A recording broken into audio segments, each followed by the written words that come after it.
అప్పు చేసి 10 లక్షలు తెచ్చి బెట్టింగ్ లో వదిలేసినాము. వాళ్ళకి ఇప్పుడు ఎట్ట తిరిగి ఇచ్చేది? దీని తాగి సచ్చేదే మంచిది. మనల్ని నమ్మి 10 లక్షలు అప్పించినారు, వాళ్ళు మోసం చేస్తున్నామా? చేసినా ఎదమల్ని అంత 10 రూపాయలు వడ్డీ 20 రూపాయలు వడ్డీ మన సస్తైన వాళ్ళకి బుద్ధి వస్తుంది. మచ్చా ఈడెందుకు వస్తున్నారా? మచ్చా సూపర్ మ్యాచ్ పోతున్నది. ఈ ఒక్క మ్యాచ్ విన్ అయినా అనుకో లక్షాధికారి అయిపోవచ్చు. ఈ విధంగా చెప్పి నన్ను బిచ్చాధికారి చేసినావు కదరా.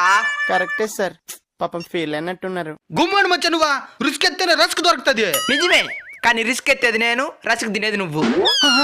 తెలిసిపోయిందిరా. గెలిస్తే పార్టీ అని సగం డబ్బులు నువ్వే తినేస్తావు. ఒకవేళ ఓడిపోతే మళ్ళీ కంటికే కనపడవు. అంటే అది పార్టీలో అప్పుడు ఉండేవాడు కదరా ఫ్రెండా, కష్టాలు వచ్చినప్పుడు ఉండేవాడు ఫ్రెండ్. మచ్చా అది చెప్పదు మచ్చా.